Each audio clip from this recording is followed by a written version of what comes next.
Late last week, a conversation between high-ranking Turkish officials was leaked online, purporting to expose a plan that had been devised to use a staged attack on a Turkish target in Aleppo as a pretext to start a war with Syria. Komutanım şimdi biz gerekçeyi ben öbür tarafa 4 tane adam gönderirim. 8 tane boş alana füze de attırırım. Problem değil o. Gerekçe üretilir. Olay böyle bir iradenin ortaya konması. Şimdi biz savaş iradesi ortaya koyuyoruz. Daha her zaman yaptığımız stratejik akıl yürütme hatasına düşüyoruz.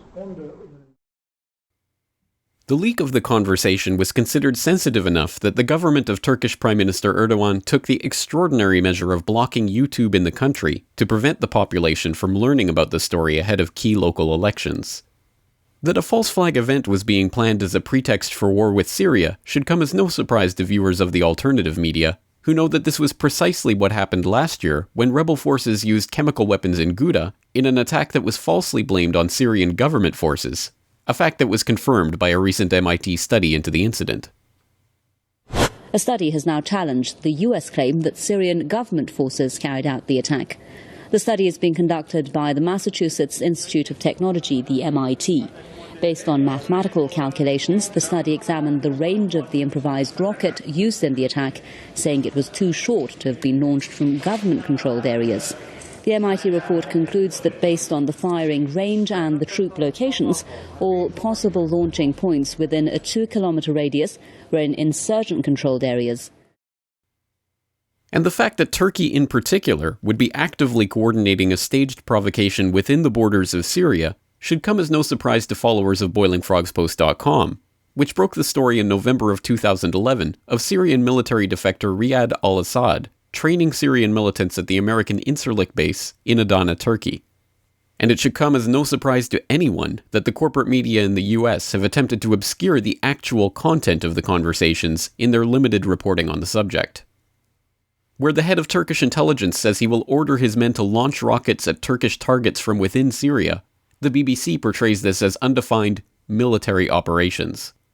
When the Turkish ambassador stresses that any attack on the tomb of Suleiman Shah would have to be perpetrated by Turkish agents and made to look like an al-Qaeda attack, Reuters calls this a plan to secure the tomb. When the Turkish foreign minister points out that Prime Minister Erdogan sees any such attack as an opportunity for Turkey to strike, the Wall Street Journal portrays this as taking the threat of radical groups in Syria seriously. The disconnect between what the officials are actually talking about and the way it is being described is striking.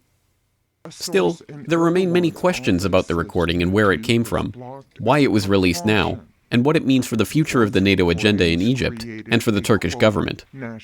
Earlier this week, BoilingFrogsPost.com editor and founder Sibel Edmonds joined me on the Corbett Report to discuss the recording and what it means geopolitically. Well, as far as what it means, I don't think it means much. As far as what we have in our hands, we really don't know, because the 4 most important questions are not answered and with this tape. One is, who did the recording, which we have a pretty good guess. What was recorded, and I'll get to that in a second, and why it was recorded and released, and when it was recorded and when it was released. Well, we know when it was released. It was recorded a long time ago. And as far as who recorded this, we have a pretty good idea that it's going to be Gülen, Fethullah Gülen, Imam Gülen related network insiders, the ones who have penetrated the Turkish, military, Turkish police, and of course, as we can see, the Office of Prime Minister very successfully. And also, the other important thing is with this authentication of the tape. Now, there are 2 ways of authenticating, or the 2 grounds. One is the voice, and it hasn't been authenticated, but I would say they are authentic. It's pretty obvious there. But I listened to the tape several times, and I looked at the transcripts as well. And to me, what it seems very important here is the transcript, and when you listen to the tape, you see a lot of inconsistencies, and which points to that this was not recorded during one meeting and with those individual present, it looks and it sounds like a patchwork, meaning much of these conversations were taken from various contexts during different times, and then they were connected together and put together in this tape, and they have done a pretty shoddy job with that. Obviously, they maybe rushed it, I don't know. They haven't done a good job, but this recording and the transcript is not coming from one particular meeting. And it's very easy to do when you can take sentences out of different contexts from different times and put it together. You can arrive at a totally different, whole different meaning. So that hasn't happened. But again, from looking at it, I'm not a forensic expert, but I did work for the FBI and I did do translations on tapes like this, live or pre-recorded, and this does not sound authentic in terms of being recorded during the same time. And as far as why it was released, again, that is pretty obvious here. It was not released to increase public awareness or for altruistic reasons. They released this tape a few days before the local elections, very highly strategic, sensitive elections in Turkey. So the intent is extremely important to see, what was the intention behind releasing these tapes, and the intentions are not good. Or it's not for the public knowledge, or because there are some people who are concerned about a war with Syria. It has nothing to do with any of these reasons. The intent is pure and simple. They wanted to influence the elections result. So that's for that. And another important thing that for me shows that this has been highly edited and tampered with, the recordings. Again, I'm very familiar with discussions that take place within the diplomatic communities and various governmental entities as part of my work with the FBI, and especially with Turkey. There would never, ever be such a long meeting on this kind of a topic without the mentioning of minimum of 100 times, at least in every other sentence, mentioning of Pentagon, NATO, the United States, because as we know, Turkey is part of the NATO. Turkey is a member of NATO. And of course, Turkey was stopped later in this whole process with Syria from going even at it alone, because they were already bogged down into this whole mess with Syria that was completely crafted by the United States, of course, Pentagon. So there is no mention. That itself will tell you that was sanitized, and the tapes were heavily sanitized. And why would they sanitize the parts that have to do with the United States and NATO and their positions?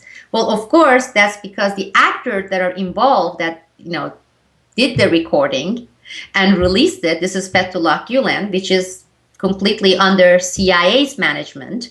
Fethullah Gulen has been with Langley CIA since 1997, has been working, it's the operation of the CIA and NATO, Gladio B, that we have spoken about. So as you see, they are basically protecting their masters by sanitizing the tapes from all the information or conversations or points made that would have had Pentagon or the United States or NATO. But I can guarantee you that there would never be a meeting like this, a topic like this, where you won't hear several times, dozens of times, Pentagon, NATO, or particular people within the NATO. It just doesn't take place, because it doesn't. It hasn't, and it won't, and it doesn't. Although the leaked recording makes a brief mention of U.S. Secretary of State John Kerry and the U.S. government, this latest development, like so many other developments in Turkish politics, seems to studiously avoid, or to have been studiously edited, to remove more substantial revelations of U.S. State Department and Pentagon cooperation with the Turkish forces, such as the role of Incirlik as a staging ground for these Syrian terrorist insurgents. Instead, the recording has to be seen in terms of the struggle between the CIA-backed Gulenists and Prime Minister Erdogan, a former favored ally of the Western powers who has fallen out of favor in recent years.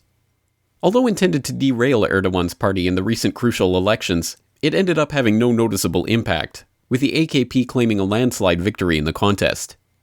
In fact, this conversation leak is just one of a number of similar operations in recent months, including the leak of a conversation implicating Erdogan in the release of a sex tape in a political scandal, and a video of the Prime Minister telling his son to hide money from investigators. These previous leaks led to the Turkish government's attempt to ban Twitter use in the country in the name of fighting an international conspiracy against the government, a ban that backfired. Can you imagine there are international conspiracies? Twitter and Witter. We have a court order now. We will wipe out all of these. The international community can say this, can say that.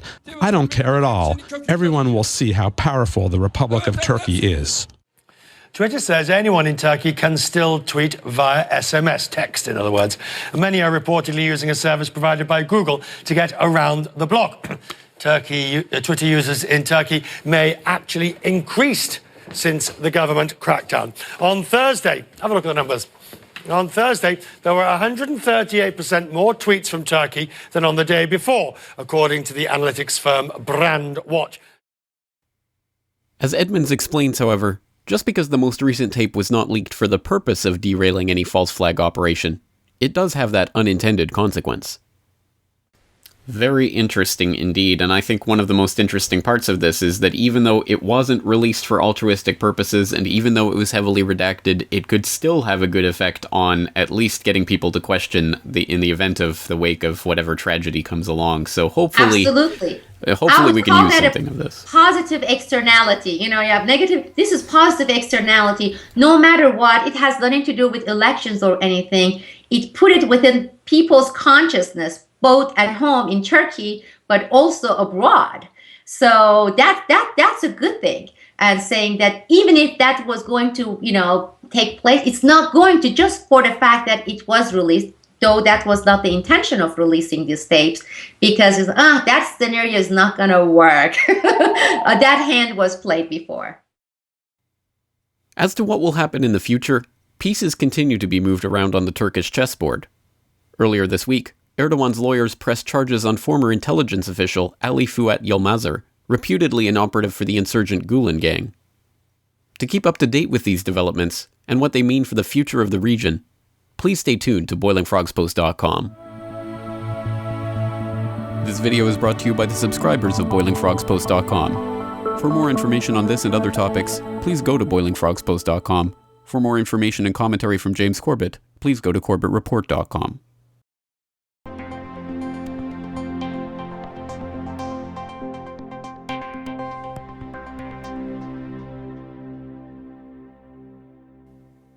Welcome back, friends. This is James Corbett of CorbettReport.com, coming to you on the 20th of January 2015 here across the dateline in Japan. But once again, we are joined on the line by our old friend and, of course, the founder and editor of BoilingFrogsPost.com, none other than Sibel Edmonds herself. Sibel, thank you so much for taking the time to talk with us today.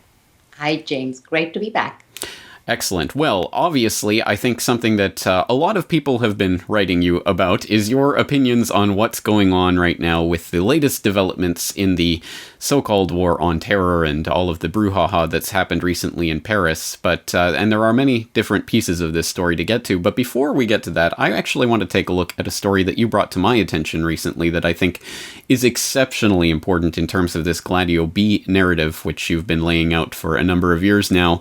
And this one comes via the New York Times, January 14th, 2015. Turks are held in plot to help Uyghurs leave China. And this is talking about 10 Turkish citizens and 2 Chinese citizens that have been arrested and accused of providing altered Turkish passports to terrorist suspects from the western region of Xinjiang, a state-run newspaper reported on Wednesday. Xinjiang, that sounds familiar to people who may have caught some of our coverage, previous coverage on the Gladio B program in general. But Sibel, your take on what's happening here and how this ties into the greater narrative of Gladio B. Sure. As you just said, we have covered this during our Gladio interview series with your program.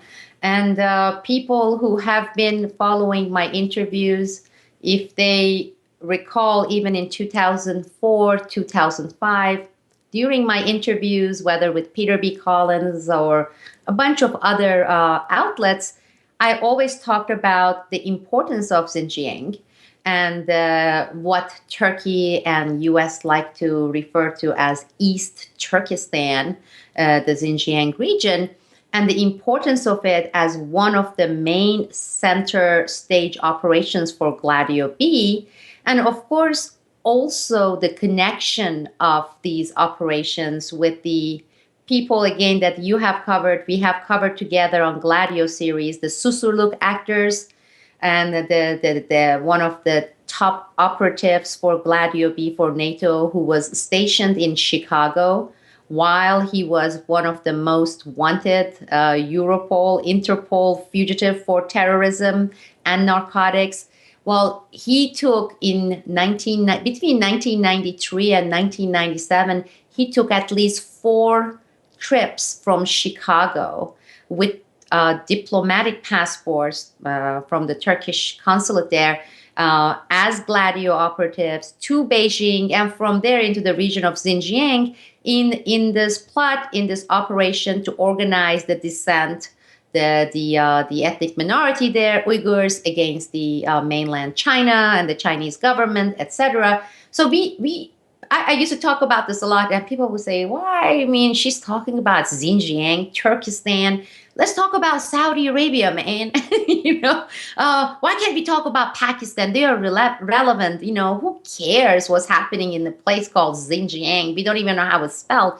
Well, as you see, it's been happening. It's extremely important. And again, it pops up. Unfortunately, 99% of people, even though New York Times, with its own tilt, covered it, they would read it, and with the names not making sense, saying, okay, maybe it's some immigration issues where you have illegal immigrants being smuggled out of this country. But it's not. It's never been the case.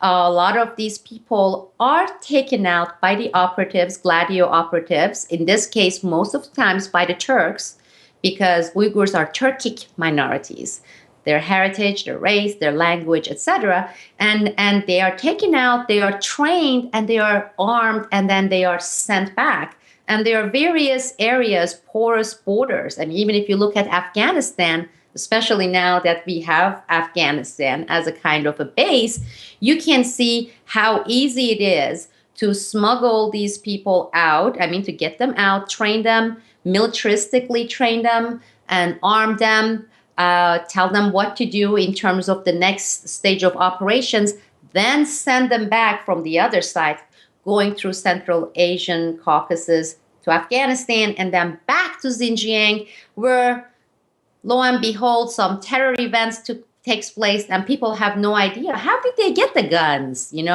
How were they trained militaristically? Because Xinjiang is under China's control. Well, they are trained outside, similar to with the Syrian opposition, and now there are so many different factions. Their trainings, everything took place outside Syria, outside Iraq, within the NATO domain, in this case in Turkey, and in countries, puppet countries like Jordan. So that is the goal, and that is the operation. So the Chinese government's version of the story is much closer than when the New York Times takes the version of the Turkish side, saying, oh, yeah, it had to do with some independent operatives trying to make some bucks. One of these guys paid $6,000 to be taken out of Xinjiang. And that's what it's all about. And Chinese government, they are telling a different story. The truth is much closer to the Chinese side than it is to what the Westerners are saying. And again, it's going to be extremely important, this region. You're going to see similar elements that we have been seeing, let's say, with Ukraine, okay? Xinjiang is going to be the next Taiwan, okay? There is, and imagine, when you look at the Pipelineistan, Pepe Escobar's favorite term for the region, and you look at the map, you see the importance of Xinjiang. That is the artery, the entry artery of energy, whether it's coming from Kazakhstan or Turkmenistan into China, whether it's natural gas or if it's oil, it has to pass. Yeah, they're talking about the Gwadar port, as one possibility of bringing in, the stuff from Iran, and then have Pakistan as beneficiary and China. No way that's going to happen, okay? And as far as the pipeline, as long as the Gladio, United States, the CIA, the NATO, they control that region with the terrorism, can you imagine any pipeline safely going through Xinjiang area and get into the heart of the mainland China? It's not going to happen. So that's why it's very important. That's why we're going to see more.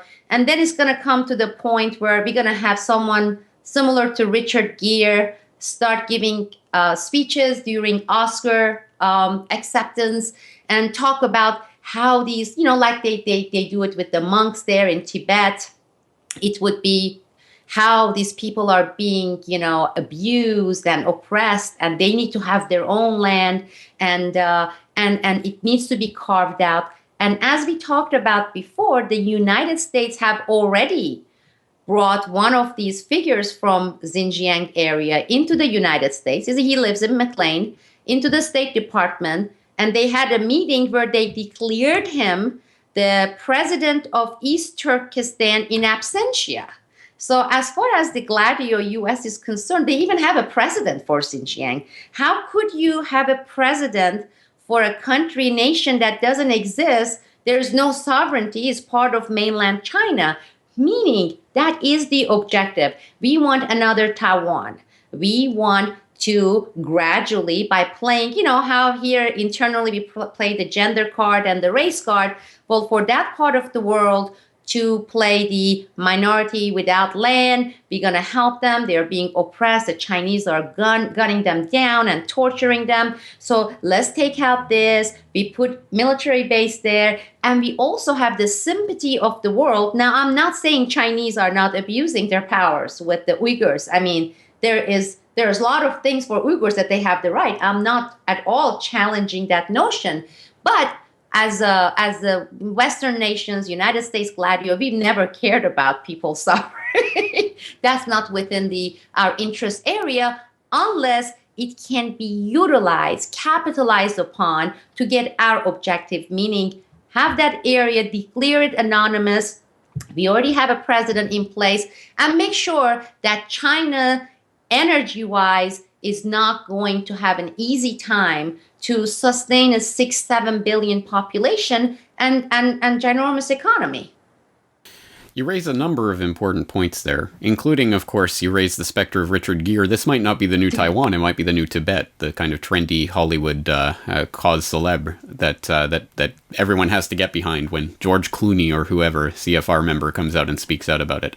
So there's obviously that going on. And then you raise the port of Gwadar as a possible alternative route. Well, even if that did come to fruition, of course, there's the Balochistan, free Balochistan movement that's supported by the usual Congress critters, etc. So again, they have every base covered when it comes to this. Absolutely. But I think the other important point that you raised there is, I think there are genuine issues about the way the Han Chinese treat the Uyghur population and the types of anti-terror operations that the Chinese conduct in these regions as a way of trying to counteract this. There really are oppressive things that happen in the name of this, but it's always a question of what then is the solution and how does it play out and for whose interest. And of course, as you say, the president of East Turkestan has already been declared by the US and its allies. So I think we know which way they want that cookie to crumble. And that's I think what we need to be focusing on and the way that this is going to play out. So again, this is just one of those regions that is going to become more important. And I think you're right.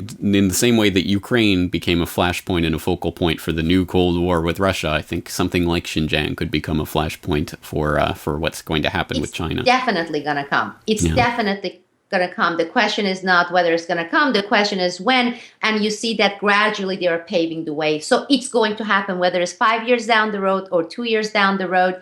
And these things heating up. And of course, Chinese are playing it very, very smart. Very smart. I mean, the modus operandi of China, it's its own thing. Russians have theirs. The Western nations, Brits have theirs. United States has its own. But Chinese, they are just they're incredible. They're incredible. When I keep looking at how they respond things, how they handle it, how they are so logical in terms of business interests, this, how much we want to contain, how much we want to. I mean, have we ever heard China really loudly saying the United States is doing this? They know they have a very, very good counterintelligence, but look at their business domain and look at the relationship as business. So they are handling it very smartly, and it will be hard for the Western powers to try to throw the bait and say, okay, bite it, okay? So even though they are doing the counter-terror, they are doing it in a very kind of self-controlled, restrained manners, because they know what the game is about. They know about the chessboard, and they are not about to bite, and they have been playing it very smart. Well, 2D chess versus 3D chess, as I've been saying recently. So there's, I think, even deeper levels to this all. But we'll perhaps leave that there. But returning back to this, the latest Paris circus and everything that we've seen playing out from there. One of the headlines that we've seen in recent days that you again pointed my attention to from the national.ae that I think is worth noting, if only for its comedic value. Anti-terror raids suggest Belgium has become center for extremists. But of course, people who have been following the Gladio B series will know that Belgium has always been the center for extremism. Just generally speaking, it's the NATO branded and approved form of extremism. Anything to add to that analysis? No, it was so ironic. I just loved it, because when I first read, I was like, oh my God, somebody is exposing Operation Gladio. And they basically said it's now is one of the main center of terrorism. Well, as you said, it's the center and it's the capital of NATO, where it's headquartered, and Operation Gladio's headquarter is the second European headquarter is in Belgium. And even with my case, as you know, with my work with the FBI and this particular language specialist and her husband, the lieutenant colonel who was part of Operation Gladio, when it became public, my case, both of them were placed on a plane and they were taken to Belgium.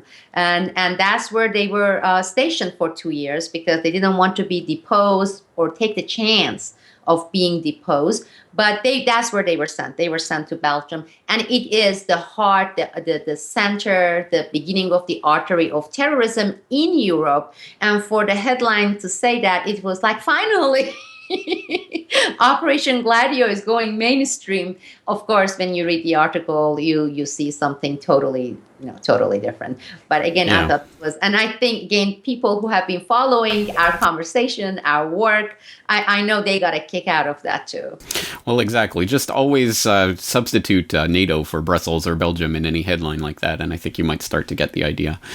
All right, well, but let's return then specifically to what played out in Paris. Obviously, there has been a lot of speculation going on about what played out there or didn't play out, and who was behind it, and what really happened. But I think, as always, with these types of events, it's much more interesting and important to take a look at what actually results from it, and how the different pieces connect together after we've had time for the dust to settle. And some interesting possibilities in that regard. For example, Press TV just put out an article, Turkey Mafia Paid to Smuggle Paris Suspect into Syria, say sources. Other bits of the puzzle like this, of course, and the official narrative at any rate is pointing back towards Yemen and AQAP. Sibel, your thoughts on what happened in Paris and where this narrative is heading from here?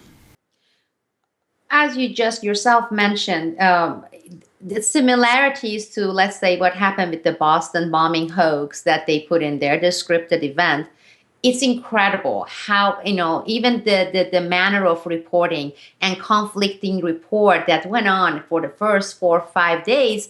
So I think that becomes like a classic within the script of things. We had similar things with the Osama bin Laden being assassinated supposedly in Pakistan. It was the same thing.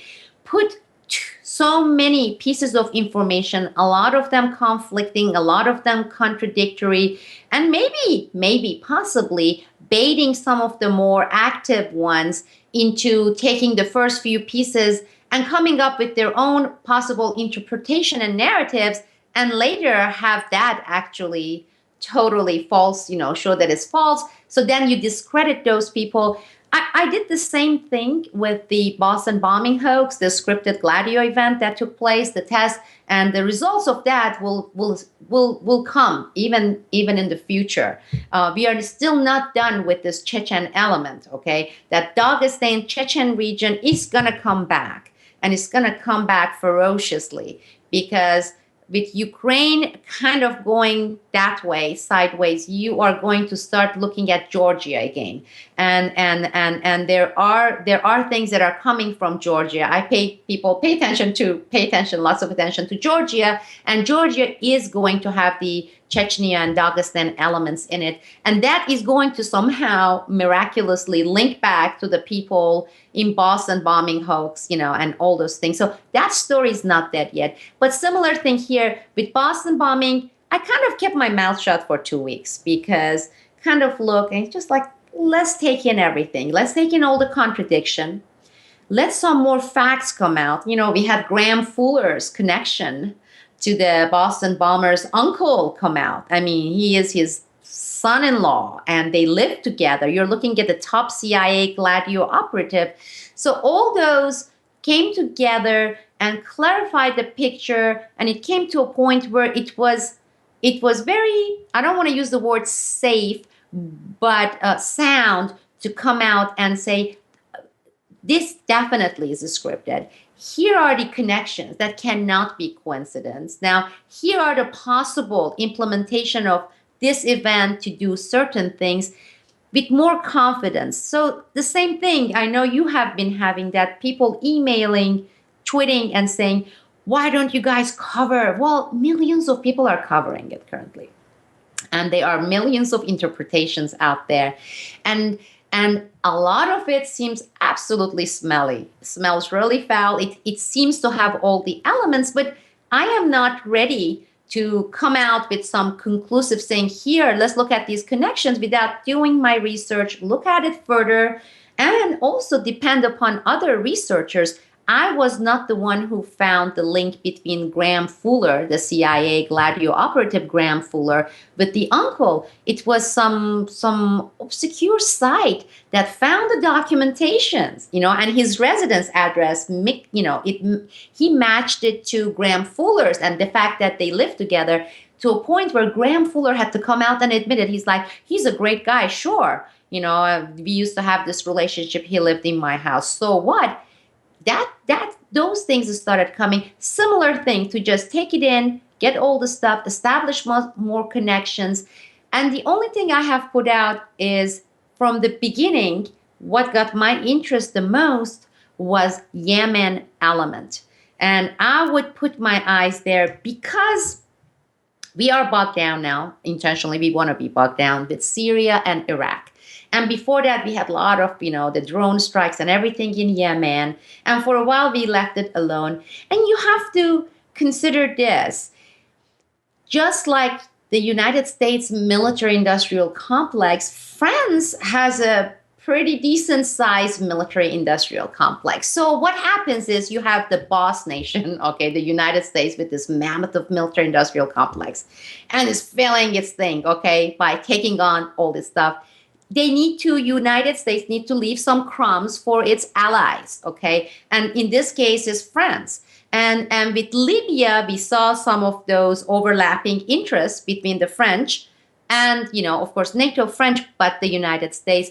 But with Yemen, I believe it is one of those little prize that this event may end up justifying and bringing the public support, the French support for France, lo and behold, to get actively involved with Yemen, and much more so than even with Libya.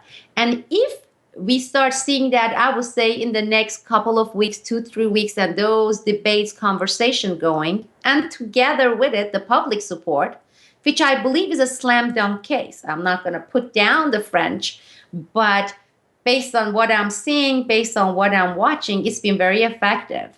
It's been very effective. Let's get this mother effers, be at them. Let's go, these barbarics, and we can't allow anything like this happen. I think it's a horrific event, and I feel awful. And I do have solidarity for any place losing innocent lives or innocent people. But I wonder what kind of reaction the world would have, the Western world, if we organized that and had similar reactions when Israelis killed 14 innocent children. Okay, they were playing soccer on the beach, and they knew that they were playing, and they were kids, and 14 children were massacred. Okay, they were bombed. And so the same way, I would like to see people organizing and having solidarity and say, we're going to get together, unite, and not let events like this happen where innocent lives are taken.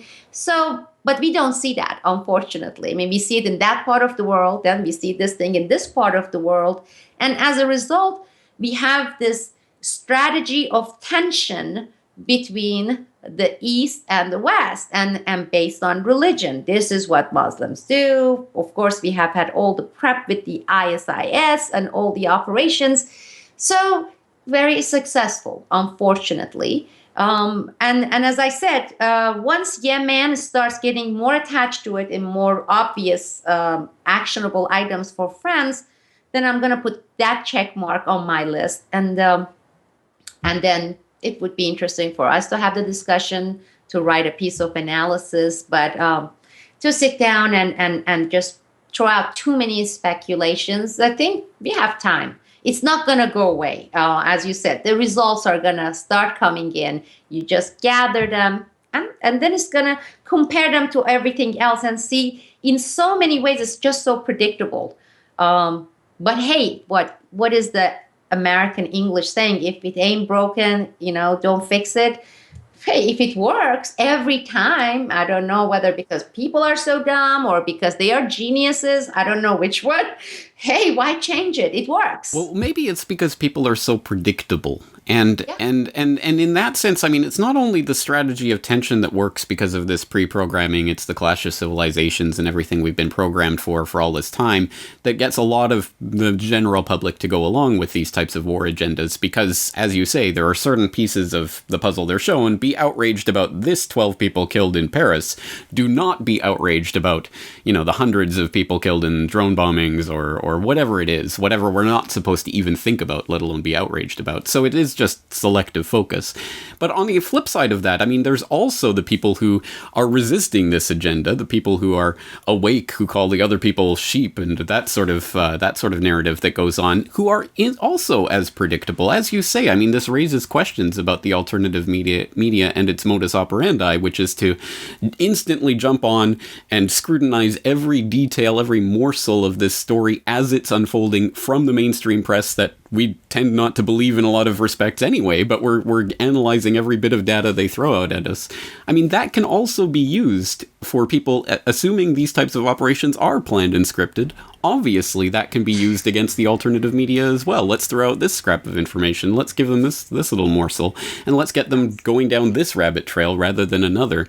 And I think there needs to be more space for reflection on events like these to put it into that larger narrative. Because again, we can be easily led along simply by always reacting to what's happening rather than actually trying to step back and observe things from a greater perspective. Oh, absolutely. This began in late 1990s when we started seeing the birth of alternative media and blog within the blogosphere. At the beginning, it was, for example, if you start looking and analyzing the amount of money invested by George Soros on alternative media, okay? And again, this started around 1999, 2000. It accelerated during all our whistleblowers activity in 2003, 2014, even with some of the NGOs, POGOs and things. But a lot of money, started being channeled to this deep state money, whether it's George Soros or it's the Rockefeller Foundation or it's the Ford Foundation. They suddenly found their new pet project, and that is, we're going to start feeding the blogs and the so-called alternative media and make sure that is ours. So they are serving the deep state. And as you said, now people going to the alternative, we may even start seeing some change become circular when mainstream media maybe starts putting out some facts that is going to be because they are actually putting more emphasis. The deep state, whether it's the Koch brothers or the Rockefellers, it's the Ford Foundation, especially George Soros, look at the hundreds of millions of dollars they are giving to, or Pierre Omidyar, they are giving to alternative.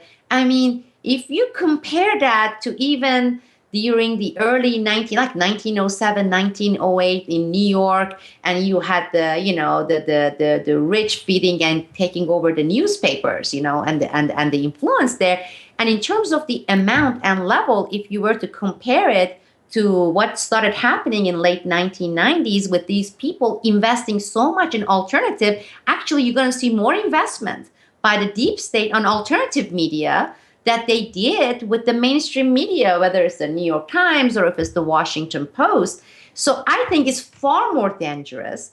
And again, it's no-brainer. And you have to look at it and say, well, even though they are dumb and stupid in some cases, they're not that stupid. When CIA looks and sees, oh, a lot of these critical thinkers are turning into these venues to get their news and information, who do you think they want to control and put emphasis most? So again, no-brainer. But then if you and I are talking about and give examples and start talking about Amy Goodman, you get those predictable people saying, what?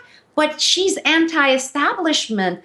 Well, how come she's making $2 million? And how come the organization is getting $15 million a year from George Soros? Now you tell me, I really want this predictable audience. And sometimes they get in watching the stuff we put out there. I want them to show me the point where the interest of activists, real activists, critical thinkers, the anti-establishment people intersects with the interest of George Soros.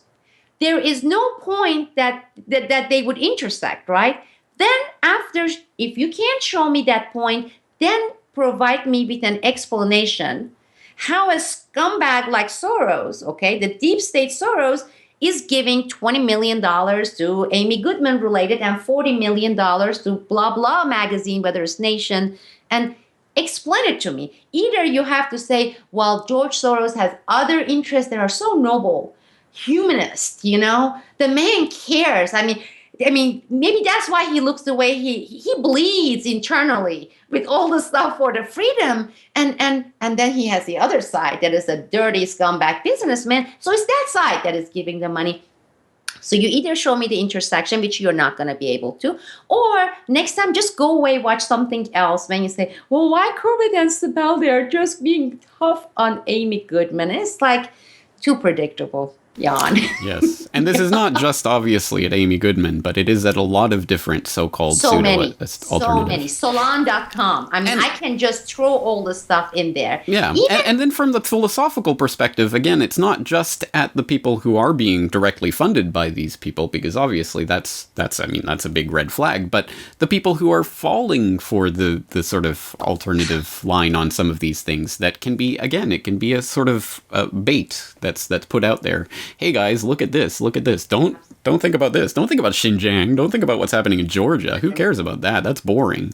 This latest thing is the new thing we all have to think about all at the same time. We have to devote all our energies to it. And if you don't talk about it, people will get angry.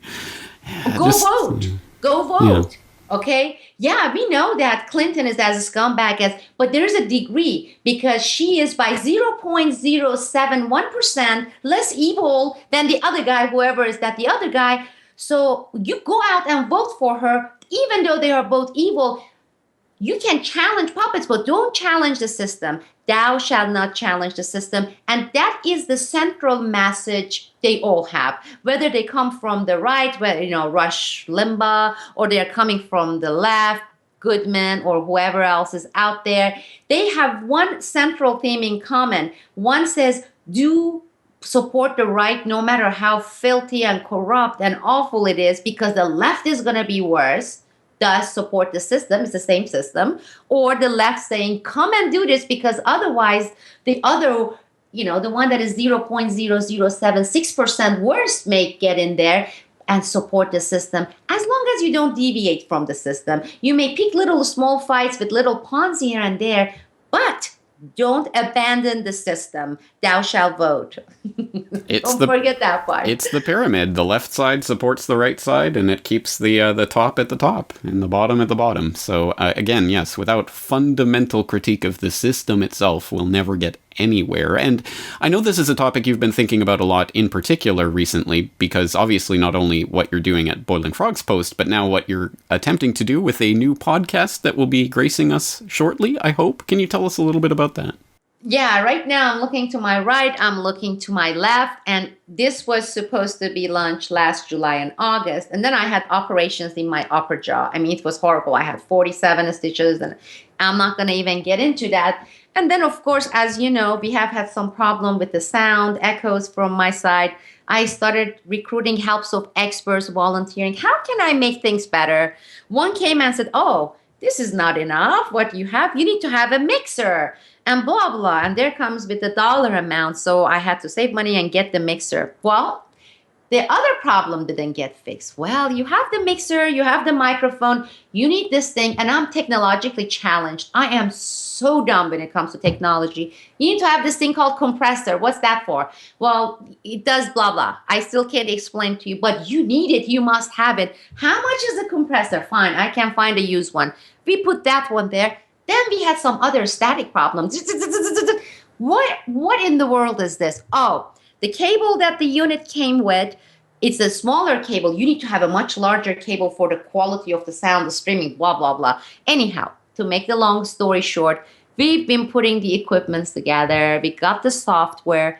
Now comes the hard part, and that is, it's going to happen this week. I'm going to have a podcast for our members, and these are the Boiling Frogs Post activists. And I want to brainstorm with them in what kind of podcast do they want, do we want? Because, frankly, I'm getting bored. I'm getting bored with the straightforward interviews. I love, for example, the debates we were having. I mean, that's good, because when you have 3-4 personalities, slightly different or vastly different philosophies come together, you get clarity out of things.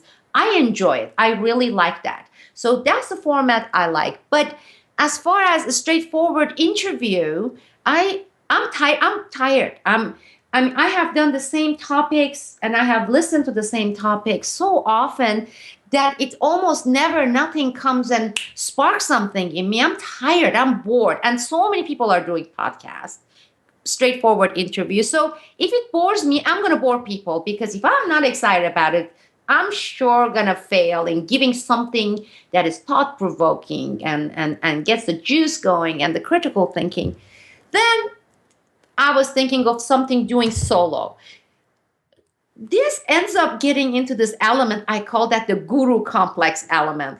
You know, it's like, who the F I am to sit here and talk about this topic for the people. Now, I find some people interesting doing that, but I also have lots of problems with people doing that, because, sure, there are a bunch of things that I do consider myself someone with the facts, someone with the history and context, but there are so many other things that I am not. For example, when other people are talking about Central America, South America politics, I shut up. You know, I listen. I try to read, because I don't know much. I don't know anything. So my knowledge is so limited with that. Or I'm always listening and trying to learn when people are talking about Federal Reserve, which is a very important issue. But I can't talk about it because I don't even have 10% of the confidence or the research level or the familiarity to open my mouth and start giving opinion on it. So I know my limitation. That leaves, limited particular topics that, okay, I can do a few sessions and talk solo about it, but then that's it. Then what's going to happen? So now I'm thinking about something that is more interactive, and that is starting a discussion thread with our Boiling Frogs Post, members, activists, and take that and say, okay, this episode, I'm going to respond to some of these challenges, and I'm going to respond to some of these questions, and then put it out there. And the coming questions after that will lead to the next podcast. So in general, I have something like that in mind. I don't know if it's going to be successful, but I want it to be interactive. I want it to be what people want. Again, I want to give a quick example. With my books, for example, when I'm invited to go somewhere, they call it book reading. Well, it gets on my nerve. I hate book readings. And I think most people get bored to death when they are sitting on these uncomfortable chairs and you pick a chapter and you read the book. So what I do is I usually have 5 minutes of short, brief intro about why I wrote this book, how I wrote it. Then I like to do Q&A. That gets my juice going. And you see how I'm talking? It's your question. Addressing your question gets me talk. And then you are getting the answer or the response. However, maybe you don't even like the answer, but that's what you're getting. But for me to pick something, I want it to be something that people want to know or they have questions about, rather than me picking a topic and say, today I want to teach you about communism versus the imperialism. Blah. I can't do that. I mean, it's so not me.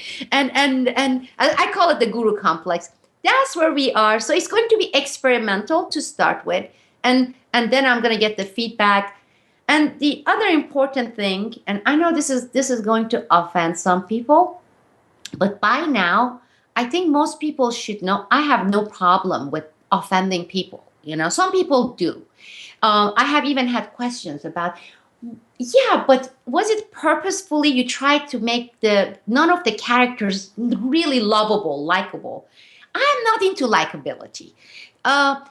If I were into likability, there were so many things I would do. And actually, I would make good amount of money from that. I'm serious, if I was geared going towards likability. Don't offend. Pick side, for example. Pick the Democrats and leave the other one alone. That would make you much more likable person. Because otherwise, you're going to end up being attacked from both sides. That happened to independent people. I don't care. I welcome it. It does not affect my future response or what I'm doing, whether people like me or they don't like me. I really don't care. If people are interested and or they want to know about this particular things or have discussion, join me, that's great, fine.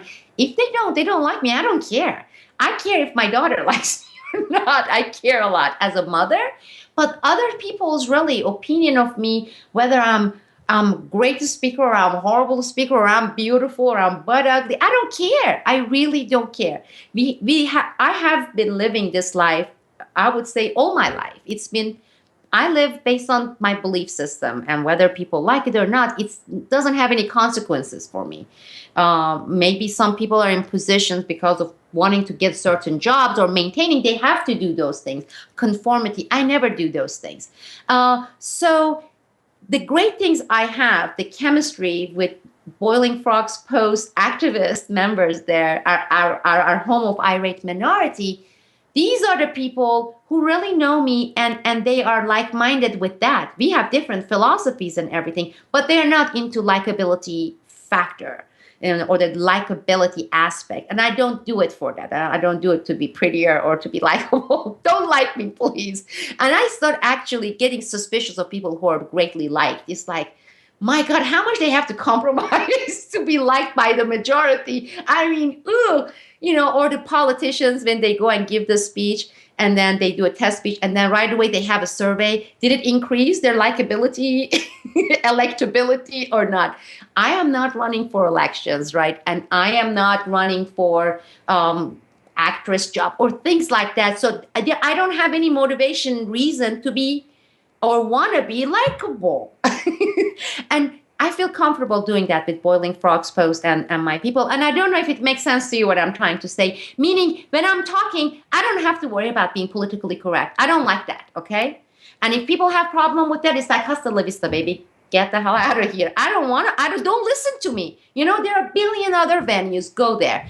Or if I talk about certain things that people take, offenses for other reasons, again, I don't care. This is because we have done this. We have talked about family units, homeschooling. and how these are all interconnected with what we are seeing today, with the system we have today, with the government, with all the corruptions, with the war, and the fact that they are connected. James, they are not.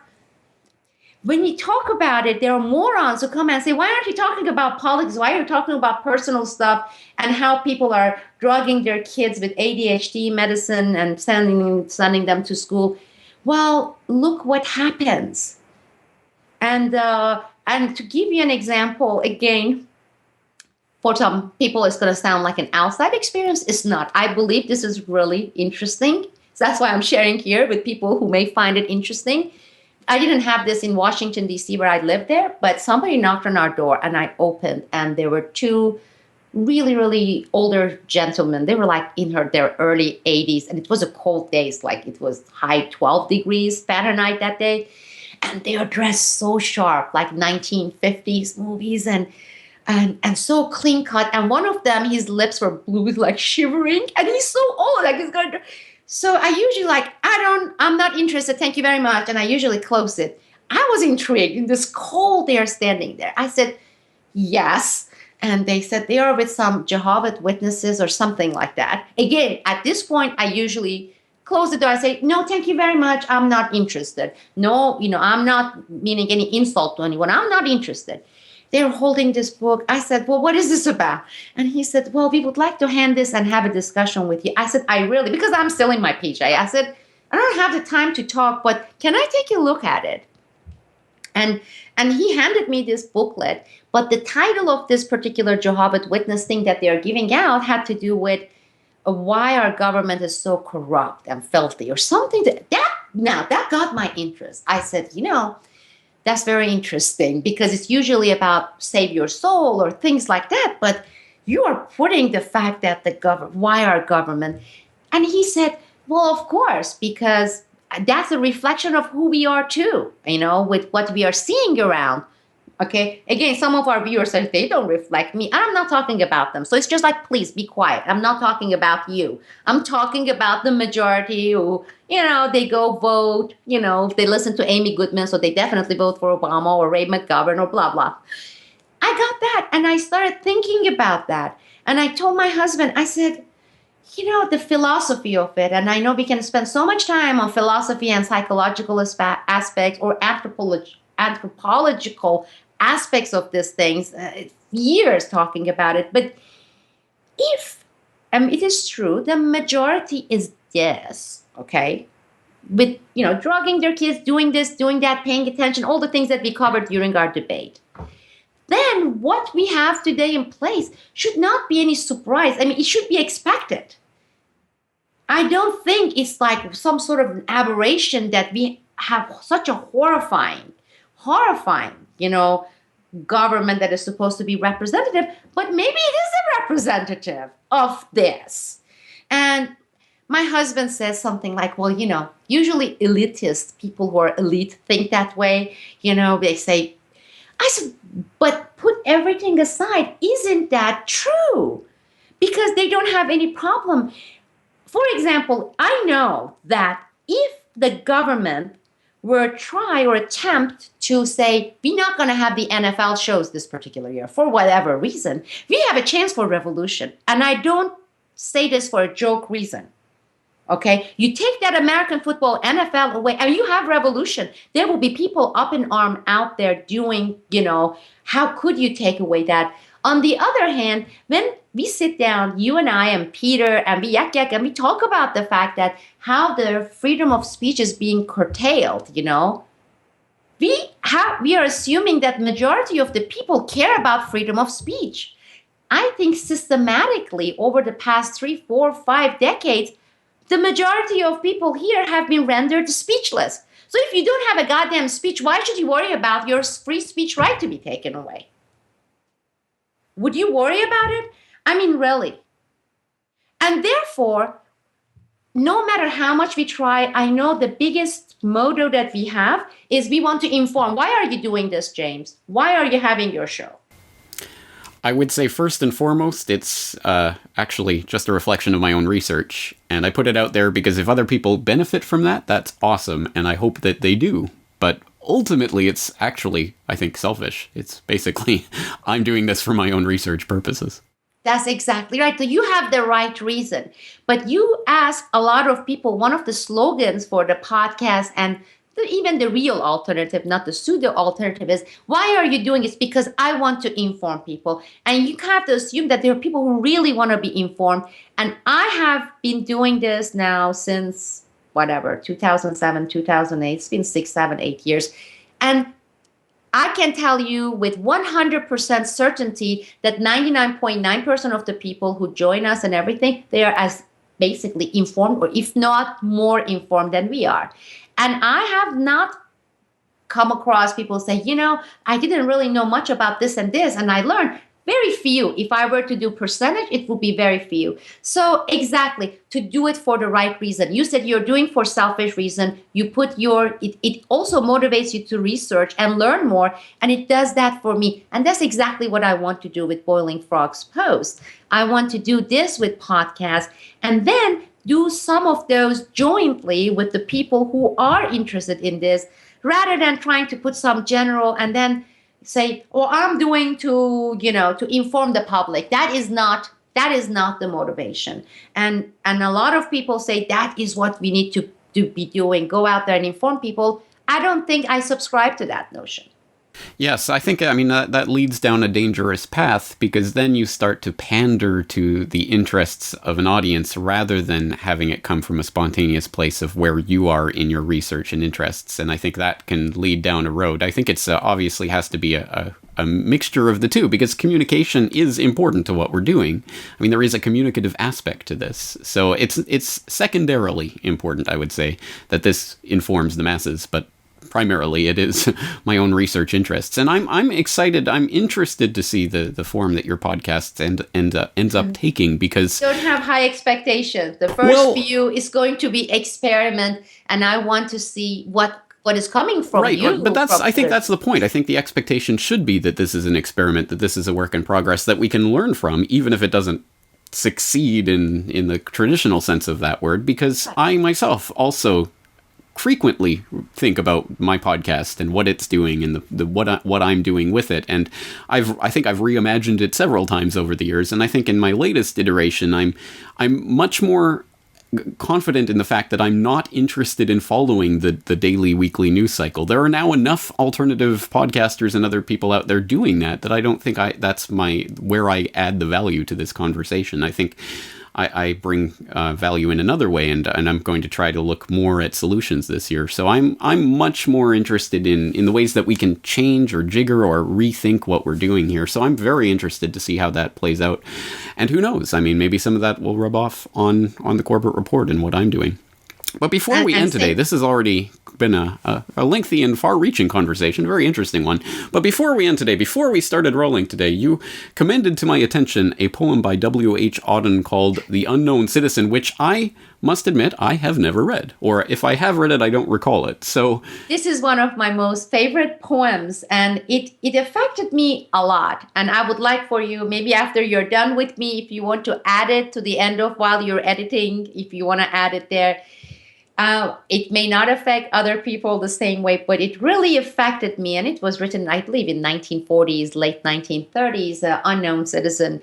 And this was during the years where English truly was English as second language going through the school. And I took my first literature class, which for me was a really scary thing. Doing it on the first, second, third language is hard enough. Doing it with fourth language, it's like literature is a different era. You can go and ace all your econ classes when that's your third or fourth languages, but literature you're looking at. And I became extremely interested in American literature and English literature, and I took a lot of elective courses and courses that I didn't even transfer credits for. But I came across this poem, and it also went so much with my father's philosophy and what he taught me as a kid, and that was his belief for his life and his reaction. My father had disdain, right or wrong. Again, some people may get offended. My father had disdain for mediocrity, for the fear. It's like, I don't want to make waves. I don't want to challenge the status quo.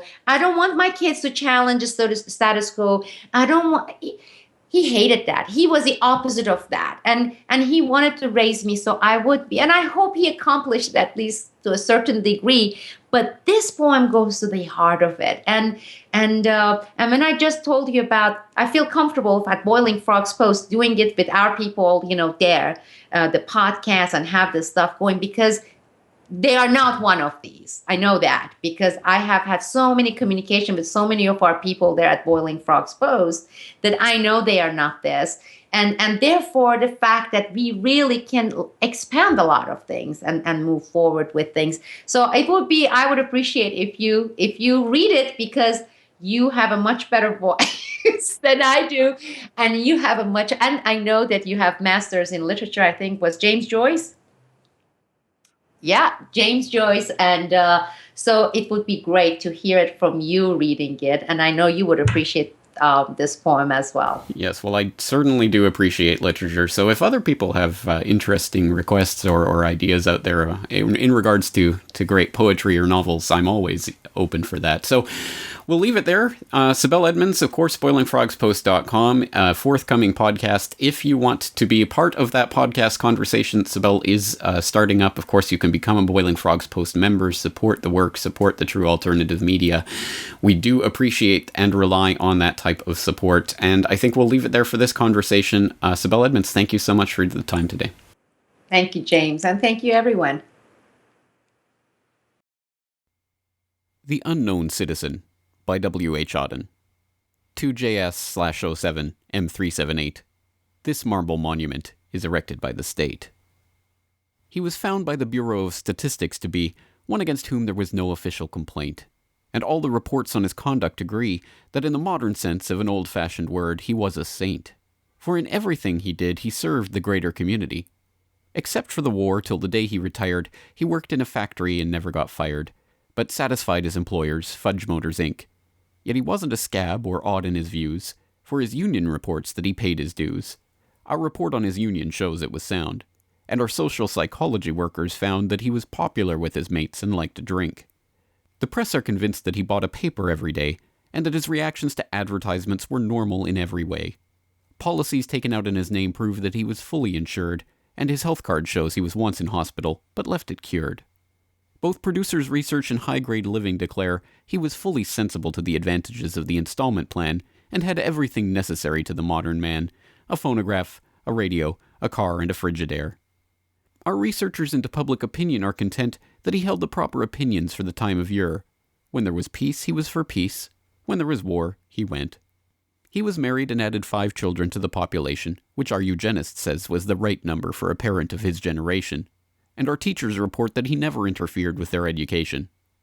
Was he free? Was he happy? The question is absurd.